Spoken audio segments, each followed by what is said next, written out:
ரகுதாத்தா அப்படிங்கிற படத்தோட 2-3 sneak peaks பார்த்தேன். ரொம்ப நல்லா இருந்துச்சு.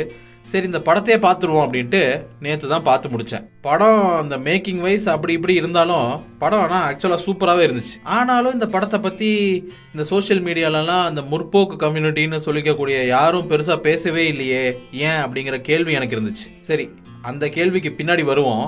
ஆனால் இந்த படத்தை பற்றி சில விஷயங்களை இப்போ பேசுவோம். இந்த படத்தை 1980s பேக்ட்ராப்பில் எடுத்திருக்காங்க. மேலோட்டமாக ஹிந்தி திணிப்பை எதிர்க்கிறங்கிற அந்த கான்செப்டை இந்த படத்தோட டாப் லேயராக வச்சுக்கிட்டு அதுக்குள்ள பெண்களுக்கு எதிராக நடக்கிற பெண்கள் மீது திணிக்கப்படுற அத்தனை விஷயங்களையும் போட்டு உடைச்சிருக்காங்க. அதுவும் குறிப்பாக கல்யாணம் அப்படிங்கிறத எப்படி ஃபோர்ஸ் பண்ணுறாங்க, கல்யாணத்துக்கு அப்புறம் பெண்கள் வேலைக்கு போகிறது, அவங்களோட திறமையை வெளிக்காட்டுறது, இதிலெல்லாம் எவ்வளோ சிக்கல்கள் இருக்குது, இதை பற்றிலாம் இந்த படம் பேசியிருக்கு. எல்லாத்தையும் தாண்டி யாரும் டச் பண்ணாத ஒரு லேயரை அழகாக டச் பண்ணியிருக்காங்க. அது என்னன்னா, இந்த சோ கால்டு முற்போக்கு பேசுகிற ஆண்கள் இவங்க வெளி உலகத்துக்கு ஒரு முற்போக்கு மாஸ்கை போட்டுக்கிட்டு வீட்டுக்குள்ள இல்லைனா கல்யாணம் பண்ணிக்க போற பொண்ணுகிட்ட எவ்வளவு பிற்போக்கா நடந்துக்கிறாங்க அப்படிங்கிறத அப்பட்டமாக உடச்சு தள்ளியிருக்காங்க. இப்போ ஆஃப் லேட் இதுதான் ட்ரெண்டாக இருக்குது.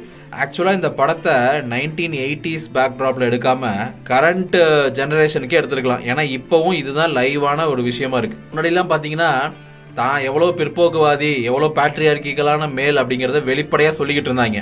இப்போ இந்த விமன் கம்யூனிட்டி கொஞ்சம் கொஞ்சமாக எம்பவர் ஆகி மேலே வந்துக்கிட்டு இருக்க இந்த காலகட்டத்தில் இன்னும் பழைய மாதிரியே பூமர் டைலாக்ஸ்லாம் பேசிக்கிட்டு இருந்தால் வேலைக்கு ஆகாது அப்படிங்கிறதுக்காக இந்த முற்போக்கு மாஸ்கை போட்டுக்கிட்டு பெண்கள் கிட்ட இல்லைனா அவங்க கல்யாணம் பண்ணிக்க போகிறதா சொல்லக்கூடிய ஃபியான்சே கிட்டலாம் பேசும்போது, நீங்கள் கல்யாணத்துக்கு அப்புறம் வேலைக்கு போகலாம், நீங்கள் மேலே படிக்கணும்னாலும் படிக்கலாம், உங்கள் விருப்பத்துக்கு இருக்கலாம், அப்படி இப்படின்னு தான் ஏதோ பெரிய ஜெனரஸான ஒரு ஆள் மாதிரி காட்டிக்கிறது. அப்புறம் அதெல்லாம் நம்பி அந்த பொண்ணு அவங்க கூட ரிலேஷன்ஷிப்பில் வந்துட்டாங்கன்னா அதுக்கப்புறம் மெல்ல மெல்ல மெல்ல அவனோட அந்த மேல் ஈகோ, அந்த பேட்ரியார்கி எல்லாம் வெளியில் காட்டுறது. இன்னும் குறிப்பாக ரொம்ப நுவான்ஸ்டாக சில காரியங்கள் எல்லாம் பண்ணி பெண்களை கல்யாணத்துக்கு அப்புறம் எம்பவர் ஆக விடாமல், இல்லை அந்த எம்பவர்மெண்ட் ஜேர்னிலேயே ப்ரோக்ரஸிவாக போக விடாமல் பண்ணுறதுக்கு எல்லா வேலைகளையும் பண்ணுறாங்க. ஃபார் எக்ஸாம்பிள், நம்ம குடும்பத்துக்காக தானமா சொல்கிறேன், நம்ம பிள்ளைங்களோட எதிர்காலத்துக்கு தானமா சொல்கிறேன், இல்லைனா உனக்கு ரொம்ப ஸ்ட்ரெஸ் ஆகக்கூடாதுன்னு தானமா சொல்கிறேன், அதனால் நீ வேலைக்கெல்லாம் போக வேண்டாமா, வீட்டிலே இருமா அப்படிங்கிற மாதிரி ரொம்ப அக்கறையோடு சொல்கிற மாதிரி சொல்லி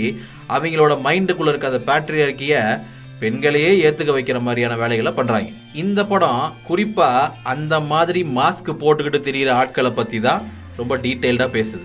நான் முதல்ல சொன்னல ஒரு கேள்வி, அந்த கேள்விக்கான பதில் கூட ஒருவேளை இதுவாக தான் இருக்குமோ அப்படின்ட்டு இந்த படத்தை பார்த்து முடிச்சதுக்கப்புறம் தான் எனக்கு தோணுச்சு. ஏன்னா இந்த படத்தை யாருமே பார்க்காம இருந்திருப்பாங்க, பார்த்துருப்பாங்க.